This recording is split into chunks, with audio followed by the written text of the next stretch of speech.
All right, let's stay with this particular story and get more details now as we speak to SABC News correspondent Sarah Coates, who's joining us live now from Jerusalem. Sarah, thank you so much for your time. How far are we with the negotiations? Hello there. We do have some breaking news. Actually, it just came in a couple of minutes ago. According to US officials, US President Joe Biden will use his State of the Union speech to announce that the US military will conduct an emergency mission to establish a temporary port in Gaza that would open up a maritime route for humanitarian aid into the Gaza Strip. And this is certainly something that is so very desperately needed, given the absolutely catastrophic, the absolutely dire humanitarian situation on the ground. And this was really only highlighted 1 week ago when we saw that aid convoy disaster, more than 100 people killed, many others wounded, simply trying to get food to feed their families.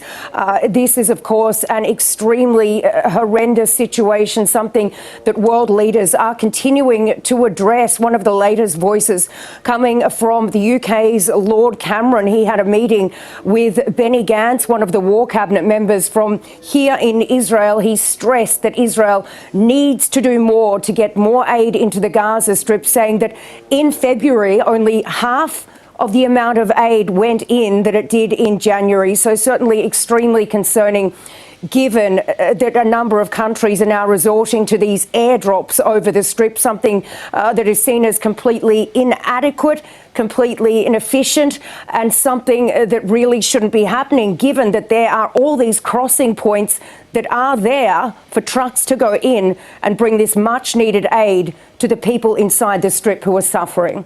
And especially because, this aid, as has been said, even by some of, the U.S. administrators, that it's nowhere near enough, and certainly more is needed on the ground. But also all eyes, Sarah, are on this process to try and reach a deal as far as a possible ceasefire is concerned. We saw a little earlier on that things had stalled somewhat.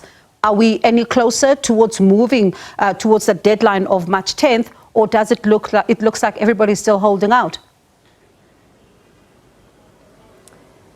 Well, there was talk a little earlier today that these talks had somewhat stalled, but what we are hearing now from a number of different officials is that these talks may continue into next week. We haven't heard any official comment yet from the Israeli establishment, although the US ambassador to Israel has come out to say they will continue on Monday. This is also what a number of Hamas officials have been telling other news outlets also, that this will continue into next week, although there are sticking points that do remain. I'll run you through a few of those. One of those that Israel says that it simply will not agree to is allowing men of fighting age to return to the northern part of the Gaza Strip. Israel also says that it will not withdraw IDF forces from the besieged enclave and absolutely will not agree to any kind of ceasefire that would leave Hamas in power. We did hear from the Israeli Prime Minister Benjamin Netanyahu just a little earlier today during a graduation ceremony of military personnel.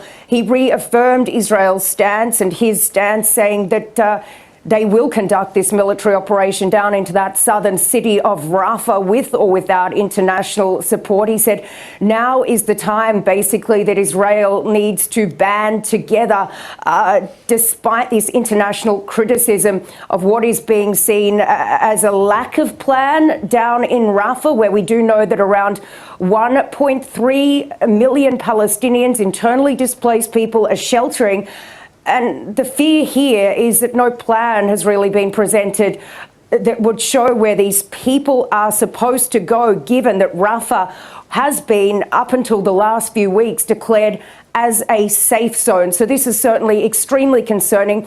Still a little bit of optimism that some sort of agreement could be made, although Israel has been giving this deadline as the 10th of this month, the day that the Muslim holy month of Ramadan is supposed to fall on, for this operation. They've been saying that if there's no deal by then this military operation down into Rafah will go ahead. And this, of course, is causing a lot of concern right around the region, including right here in Jerusalem, where I'm standing. responding with a lot of worry about the Muslim holy month of Ramadan, given that we've been hearing from these very far right-wingers in the Netanyahu government calling for restrictions to be put on this mosque you can see behind me, the Al-Aqsa Mosque, which is the third holiest site in Islam. And Netanyahu has come out yesterday to say that he will not put any further restrictions on the mosque and that the sanctity of the holiday will be preserved. All right, Sarah, thank you so much for that update. That was Sarah Coates, SABC News correspondent.